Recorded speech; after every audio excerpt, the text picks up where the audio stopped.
everyone. I'm Annette Downs, the producer from Tasmania Performs, and I'm here delighted to have a chance to introduce to you Finegan Kruckemeyer, a astounding young playwright who's based here in Tasmania. And today it's great to be here on behalf of the Theatre Royal, Tasmania Performs and Fullers Bookshop, and we're really excited that the Australian Script Centre will be documenting today's journey so that we can share tonight's event with a larger audience. And we also have some of the cast from the play that we're in rehearsals at the moment. Tasmania Performs is presenting This Uncharted Hour, which is behind me here, and we have some of the cast up the back who've been hard at work in rehearsals. So we might start, a little introduction. Finn, as you can see, he's not very old, but he has had 50 plays commissioned and has them performing all over the world at the moment. And I met Finn a few years ago and just found him so extraordinary, and had the pleasure of directing a play reading of This Uncharted Hour. And at that I went, I can't believe this man was, 24 when you wrote it? Yeah. That a man so young could be so inspiring and so connected and so emotionally intelligent. So it was from that moment that I sought out the support and the energy of the Theatre Royal and other partners so that we could present the show as part of the Theatre Royal subscription series. So to understand the astounding Finn and how he writes his beautiful works, I might get you to start by telling us a little bit about the life journey without the writing. Yeah. You know, the where you're born, what you did, and how you ended up here. Prior to the starting playwriting. Yeah, without the playwriting. Okay. What else are you? I'll start off by saying I'm quite shy and blushy, so if I do that throughout, then please, I've said it now. So thank you very much for coming along. It's really lovely, and thank you for taking an interest in this discussion and the show, which has been beautifully put together by people like Annette and the Theatre Royal, so I'm very thankful.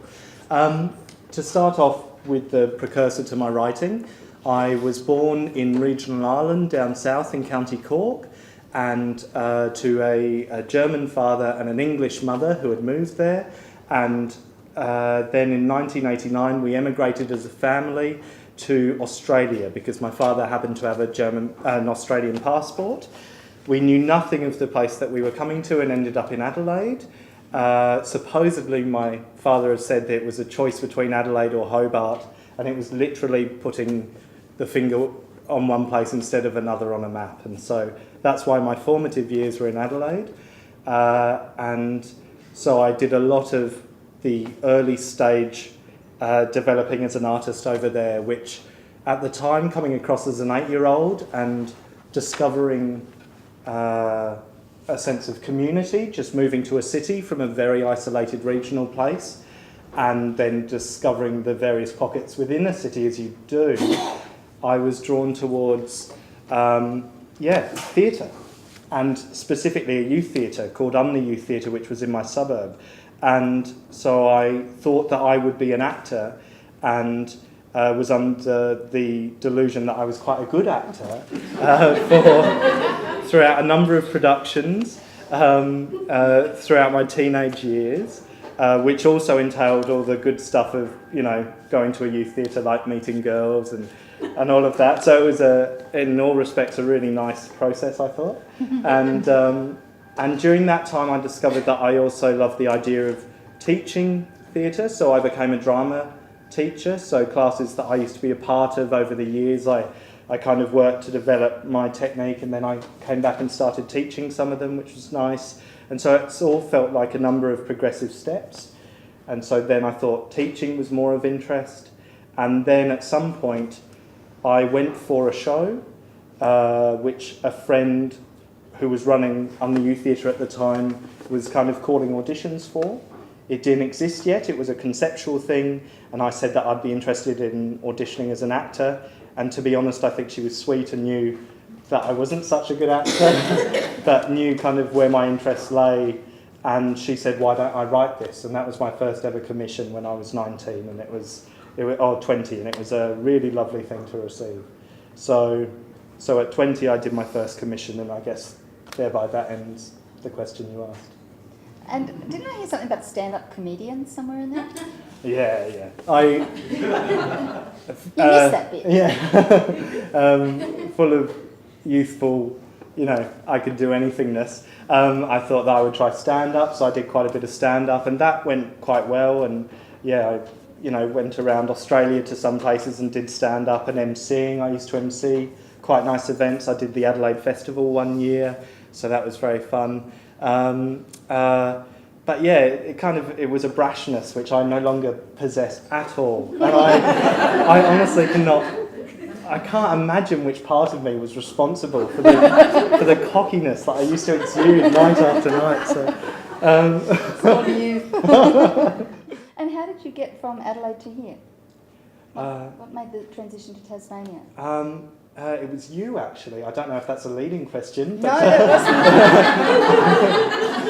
wasn't. well, you were working at Is Theatre at the time. Yeah. I came across, I had a broken heart. I'd broken up with a girl. I needed to go overseas, but I had no money to go overseas, so I went over a small sea. And I ended up in Tassie and had a holiday there and mended the wound, which was lovely, and hitched into Hobart, and there was a comedy festival on, and I was still being a comedian, and I met Rick Goddard, who was the head of His Theatre, and is now on ABC Radio here, and he invited me to teach on the West Coast if I were to come back and undertake a small contract, teaching drama and hip-hop and writing and comedy and various things to children on the West Coast of Tas.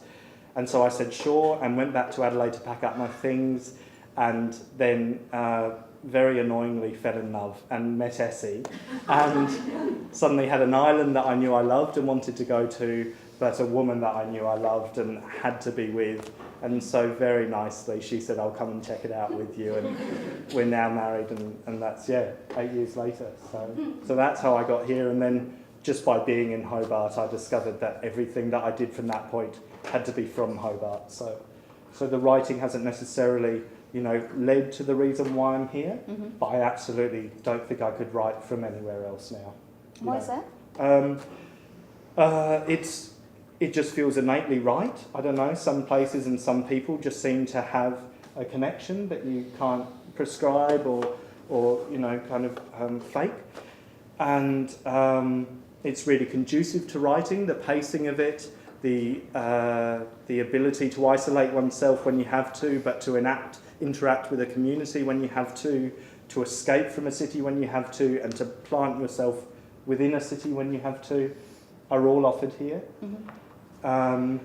There is definitely an arts community here, but it's not an arts community that makes art for an arts community here, which I really like.